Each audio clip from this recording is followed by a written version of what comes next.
단 6회 만에 ENA 역대 2위. 시청률 7.4%를 넘어 순간 최고 8.5%를 기록하며 월화극 1위는 물론 동시간대 전 채널 1위까지 석권한 드라마가 있다. 넷플릭스의 화제작 소원을 말해봐마저 OTT 순위에서 제친 그 작품, 바로 ENA 드라마 허수아비다. 2.9%라는 소박한 출발에서 단 한 번도 꺾이지 않은 채 매회 상승 곡선을 그리며 시청자들의 마음을 사로잡고 있는 이 작품이 이제는 ENA의 전설 이상한 변호사 우영구의 왕좌마저 위협하기 시작했다. 닐슨 코리아에 따르면 지난 5월 5일 방영된 허수아비 6회는 전국 기준 평균 시청률 7.4%를 기록했다. 이는 직전 최고 기록을 다시 한번 경신한 수치로 순간 최고 시청률은 8.3%, 수도권 기준으로는 평균 7.7%의 순간 최고 8.5%를 찍으며 해당 시간대 전 채널 1위를 차지했다. ENA 월화극 역대 1위인 미시 인코그니토를 넘어선 것은 물론 ENA 전체 드라마 역사에서도 당당히 2위에 올라서는 쾌거를 이뤘다. 현재 ENA 드라마 역대 1위 자리를 지키고 있는 작품은 최고 시청률 17.5%를 기록한 이상한 변호사 우영구로 허수아비가 보여주고 있는 폭발적인 상승세를 감안할 때 남은 6호회 동안 그 기록에 얼마나 더 근접할 수 있을지 업계의 이목이 집중되고 있다. 시청률 흐름을 살펴보면 그 상승세가 더욱 두드러진다. 1회 2.9%로 첫 발을 내디딘 허수아비는 2회 4.1%, 3회 5.0%, 4회 5.2%, 5회 6.3%로 꾸준히 우상향을 그렸고 6회에서는 전국 평균 7.4%라는 기록을 세웠다. 한 번의 주춤도 한 번의 하락도 없이 이어진 6연속 상승은 단순한 흥행을 넘어 우영구의 궤적과 겹친다는 평가를 받고 있다. 이상한 변호사 우영구 역시 초반 소폭 출발 후 꾸준한 상승세로 역대급 기록을 세운 바 있어 두 작품의 유사한 흐름이 시청자들 사이에서 화제가 되고 있다. OTT 플랫폼에서도 허수아비의 인기는 남다르다. 지니TV와 티빙을 통해 동시에 제공되는 이 작품은 OTT 실시간 트렌드 최상위권에 진입하며 넷플릭스에서 서비스 중인 화제작 소원을 말해봐를 제치고 상위 랭킹을 차지했다. 글로벌 플랫폼의 막강한 화제성 드라마를 국내 케이블 채널 드라마가 OTT 순위에서 역전한 것은 이례적인 일로 허수아비가 단순한 지상파 케이블 권역을 벗어나 대중 전반의 콘텐츠로 자리 잡고 있음을 보여주는 방증이다.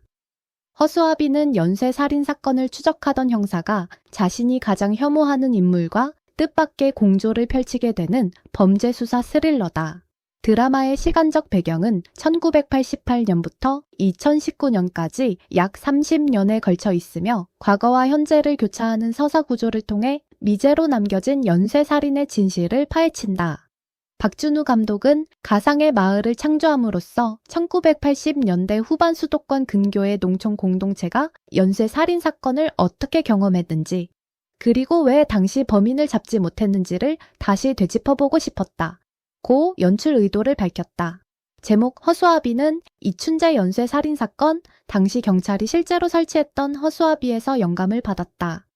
단순한 사물로서의 허수아비가 아닌 보이지 않는 누군가의 손에 의해 조종당하는 존재로서의 상징성이 드라마 전반에 깔려 있으며 이는 극중 진짜 범인의 정체를 둘러싼 미스터리와 맞닿아 있다.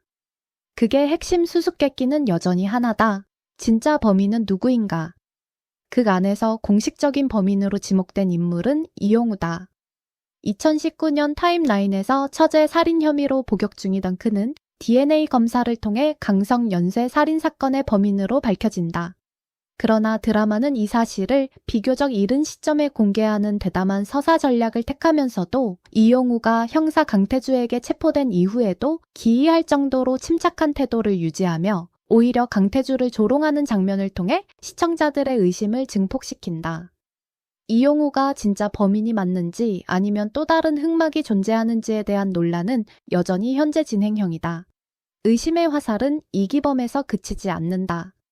이기범의 형이자 강성 서점의 주인인 이기환 역시 핵심 용의자로 급부상했다. 피해자가 사망 직전 마지막으로 목격된 장소가 그의 서점이었고 그는 피해자의 유품 중 하나를 소지하고 있었던 것으로 드러났다. 여기에 일부 시청자들은 초반화에서 들려온 범인의 목소리가 이기환의 것과 닮아 있다는 주장을 제기하며 추가적인 의혹을 더했다. 온라인 커뮤니티에서는 이기범 단독 범행설과 이기환이 배후에서 사건을 조종했다는 설이 팽팽하게 맞서고 있으며 두 형제가 공모했을 가능성 혹은 이기범이 누군가에게 철저히 이용당하고 있다는 설까지 더해져 추측의 파도가 끊이지 않고 있다. 6회에서는 또 다른 반전이 터졌다. 차시영이 이기범의 허위 자백 배후에 있었다는 사실이 드러나면서 형사 강태주를 연기하는 박혜수와 시청자 모두를 충격에 빠뜨렸다. 수사는 원점으로 돌아가는 듯했지만 이기환에 대한 의심도 그리 오래가지 못했다. 혈액형 불일치로 이기환이 용의선상에서 잠시 벗어나는 듯했던 순간 새로운 인물이 수면 위로 떠올랐다. 임성만이었다. 서지혜가 연기하는 강순영이 기억해낸 범인의 절름발이 걸음걸이 그리고 그의 작업 환경과 일치하는 법과학적 동위원소 분석 결과는 새로운 가능성을 향해 문을 활짝 열어젖혔다. 마지막 장면에서 포착된 임성만의 섬뜩한 미소는 시청자들의 등골을 서늘하게 만들기에 충분했다. 총 12부작으로 기획된 허수아비는 이제 정확히 중반을 넘어섰다. 이기환 뒤에 또 다른 주모자가 있을 수 있다는 암시가 남아있는 만큼 남은 6회 역시 반전에 반전을 거듭할 것으로 예상된다. 박혜수와 이희준, 서지혜 등 탄탄한 연기진이 이끄는 이 드라마는 매주 월요일과 화요일 밤 10시 이내서 방영되며 지니TV와 티빙을 통해서도 시청할 수 있다. 시청률 기록을 새로 쓰고 OTT 왕자까지 넘보는 허수아비가 앞으로 어디까지 치솟을지 그리고 30년을 가로지른 연쇄살인의 진짜 범인이 누구인지 그 답이 가까워질수록 긴장감은 더욱 고조되고 있다. 여러분은 허수아비의 진짜 범인이 누구라고 생각하시나요? 이기범 단독 범행인지 이기환이 배우인지 아니면 전혀 예상치 못한 또 다른 인물이 있는 것인지 댓글로 여러분의 추리를 자유롭게 남겨주세요. 이 영상이 도움이 되셨다면 좋아요와 구독 버튼을 눌러주시고 알림 설정까지 켜두시면 앞으로 이어질 허수아비 관련 최신 소식을 가장 빠르게 받아보실 수 있습니다. 여러분의 관심과 응원이 저희 채널의 가장 큰 힘입니다.